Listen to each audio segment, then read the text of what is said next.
तितकी आमची क्षमता नाही, हे आम्ही कळवलेलं असल्यामुळे ते येऊ शकत नव्हते. स्वामीजी, इथं म्हणजे 3 मूर्ती बनवल्या गेल्या होत्या. आता एक तर त्याच्यामध्ये हाही मला विचारायचं होतं की ही जी नवी मूर्ती आहे हिचं नामकरण बालकराम असं केलं गेलेलं आहे. तर आता या मंदिराला रामलल्लाचं मंदिर म्हणायचं का बालकराम मंदिर म्हणायचं, हा एक प्रश्न. आणि दुसरं, 3 मूर्ती होत्या ज्या तुम्ही पाहिल्या होत्या आणि त्यातनं एका मूर्तीची निवड झाली. तर तुमच्या मते ह्या मूर्तीमध्ये ह्या मूर्तीचं वेगळेपण, वैशिष्ट्य तुम्हाला काय भावलं याच्यातलं सगळ्यात जास्त, हे आम्हाला ऐकायला आवडेल. तुम्ही 2 प्रश्न विचारलेत, आधी दुसऱ्याचं उत्तर देतो. 3 मूर्ती बनवण्यामध्ये आमचा एक हेतू होता. महत्त्वाची गोष्ट ही होती की अशा प्रकारच्या मूर्ती बनवत असताना जर आपल्यासमोर एक ठराविक वेळ असेल तर आपण त्याची जोखीम पत्करू शकत नाही. कारण एखादी मूर्ती बनवल्यानंतर ती आपल्या मनाजोगती बनतेच असं नाही. तिचा चेहऱ्याचा भाव किंवा तिची प्रमाणबद्धता या सगळ्या गोष्टी लक्षात घ्याव्या लागतात. आणि बनली तरी पण एखादी काहीतरी दुर्घटना घडली आणि खंडित झाली तर वेळेवरती आम्हाला कुठली पंचायत व्हायला नको, म्हणून आम्ही 3 मूर्तींचा विचार केला. आता या 3 मूर्ती बनवण्यामध्ये त्या सगळ्या शिल्पकारांनी आपला जीव ओतला. 3ही मूर्ती फार सुंदर बनलेल्या आहेत, पण त्या 3ही मूर्तींच्या मध्ये निवड तर आम्हाला एकाची करायची होती. एकाची निवड करत असताना च्या महत्त्वाच्या गोष्टी त्या आम्ही बघितल्या. या भगवान रामरायाच्या मुखारविंदावरती बालभाव पाहिजे. हे मंदिर लहान रामचंद्राचं आहे, बालक रामचंद्राचं आहे. आणि त्यामुळे 5 वर्षाच्या आतल्या मुलाचे भाव जसे असतील ते त्याच्यावरती असले पाहिजेत. केवळ 5 वर्षाच्या मुलाचे भाव नाही, थोडा देवभावही असला पाहिजे. देवभाव ही एक वेगळी गोष्ट आहे. आम्ही पाहिलं ते हे की ही जी प्रतिमा आहे या प्रतिमेमध्ये अत्यंत आकर्षक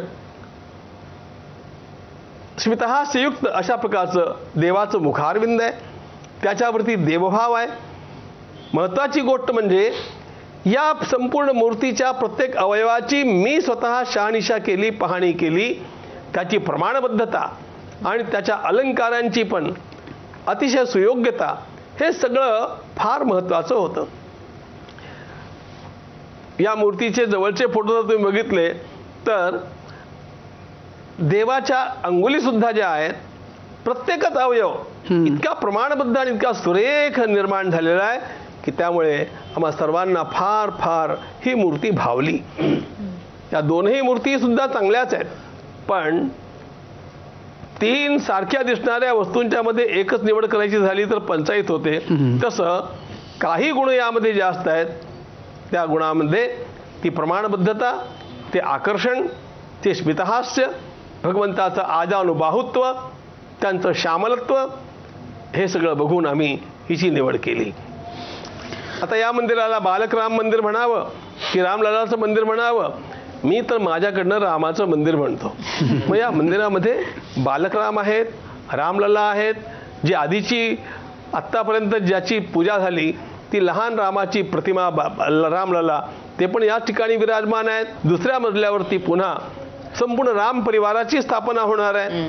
त्या ठिकाणी भगवान प्रभू रामचंद्र असतील, भगवती सीताजी असतील, भरत आहेत, लक्ष्मण आहेत, शत्रुघ्न आहेत, ते असतील, हनुमानजी असतील, ह्यांची सर्वांची प्रतिष्ठावरती होणार आहे.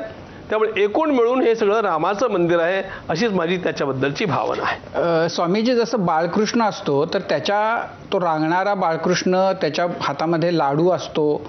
याही रामलल्लाच्याही हातामध्ये लाडू होता पूर्वीच्या. या रामलल्लाच्या हातामध्ये आता धनुष्य आणि बाण आहे. त्याच्याबद्दलही काहींच्या मनामध्ये की इतक्या छोट्या म्हणजे बालरूपी रामाच्या हातामध्ये धनुष्य बाण दिला, त्याच्याबद्दलही काही जण प्रश्न विचारतात. तर त्याच्या मागे काय विचार होता? क्षत्रियांची मुलं खेळताना सुद्धा शस्त्रांशी खेळतात. भगवान श्रीराम क्षत्रिय आहेत आणि त्यामुळे लहानपणापासून त्यांचे खेळ सुद्धा अशाच प्रकारचे असणार आहे. रामलल्ला रांगणारा एक वेगळा, 5 वर्षाचा राम आम्हाला करायचा होता.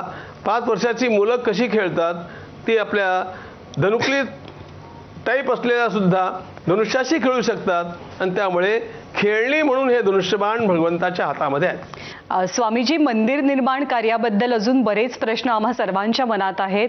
आम्ही तुम्हाला ते प्रश्न विचारणार सुद्धा आहोत.